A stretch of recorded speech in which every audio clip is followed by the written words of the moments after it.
The next item, we're going to take the next two items together as far as the staff report, but we'll act on them separately. Item 10B is a waive second reading, adopt ordinance adjusting water as presented in a notice of proposed increases mailed to all property owners. And item C is a waive second reading and adopt ordinance adjusting wastewater rates as presented in notice of proposed increase in mail to all property owners. Mr. O'Leary. Good evening, Mayor and Council. It's a pleasure to be before you tonight. Tonight is as you had mentioned, the second reading of the ordinance to increase the water and sewer rates. Just to back up through the process that got us here, staff had started the process on adjusting the rates back in summer when we put together the initial parameters for the rate model. We met with the utility subcommittee in November and March. Council approved the Prop 218 notice at the end of March. Those notices went out for a 45-day comment period, or noticed all the property owners in San Bruno 45 days before we had the first reading, which was on May 12th. At that May 12th meeting, we had a lot of comments from the people that attended, asking a variety of questions. I think council and staff answered a lot of those questions, but we wanted to provide some additional follow-up at the second reading to sort of clarify and to provide some more context for those issues. However, in between the first and second reading of the ordinance, we did have National Public Works Week, which was last week, and on Friday, May 22nd, we had a Public Works open house.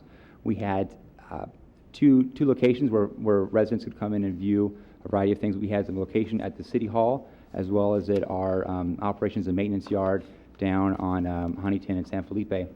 City Hall, we had a variety of handouts talking about water conservation issues, water rebates, and background information on stormwater and wastewater and sewer projects, some background on some previous capital projects that we had done in the past, and some plans we have to do in the future. At the corporation yard, we had all the equipment on display. It was a great setup there. We had all the big pieces of equipment that helped maintain and fix the sewer system and the water system. We had cranes out there. We had pipes, how pipes were fixed, the state of the pipes as they exist in the ground in some of the areas. So it was a good opportunity for the public to sort of see where we are in the state of things with our utility infrastructure. And I'll just start off by talking a little bit about the sort of describing in a bigger picture where the underground infrastructure is. We had some comments that had some questions about the capital program that was proposed and what that really involves, and to just sort of give folks a better sense of what the scale of these are. I'll talk about sort of the value of the sewer and the water system. So for sewer, we have 74 miles of underground pipe. The replacement cost for all that underground pipe is $93.4 million. We have 6 sewer pumping stations, which moves the sewage sort of around our geographic hilly area and then down to the San Bruno South San Francisco treatment plant. That's about $6.5 million. Together, so that sewer system, we're about at $99.9 million as a replacement value for the sewer system. Water is sort of similar. We have 104 miles of underground pipe and water. That's for $79.4 million. We've got 8 pumping stations, 5 wells, 8 storage tanks. So all that above ground infrastructure is $46.7 million. So that's a total of $126 million for water, $99.9 million for sewer. So the grand total is about $225 million. So that gives folks a sense of the scale of the continual investment needed to maintain the system. Certainly, no agency could replace or fix everything at once, and so there has to be steps taken every year, in fact, to maintain the system, to revitalize it. We've taken a lot of steps to address specific capacity issues or known problems, but the work going forward is really to address and make sure we make these continued investments to make sure infrastructure doesn't get too old.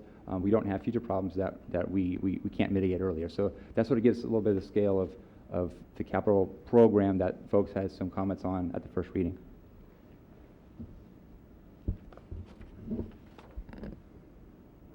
Mr. Mayor, members of the council, there were also comments made on an item within the rates, the rate ordinance for wastewater having to do with the residential quantity charge. And the questions were raised regarding the winter average and the calculation of the average.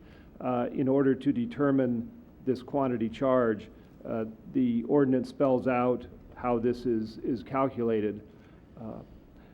The basis for the calculation really is a determination of the wettest months during the year to make sure that the sewer calculation discounts water use for irrigation in those years where it would normally be the heaviest, and that's really during the periods of December through April. I think the speaker pointed out that with the changing climate and with current conditions, those months may not be appropriate for the calculation.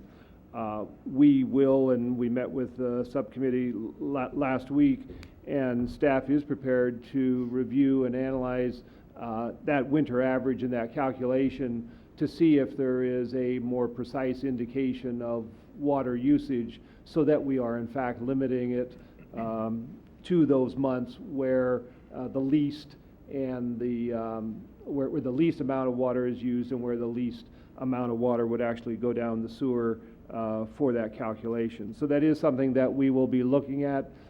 It will probably not be applicable until the winter of 2009. We intend to come back to the council with a suggestion for changing the ordinance and clarifying that in time that we could allow the public in advance to know of this change so that it can, people do have some control and they're able to use less water during the winter.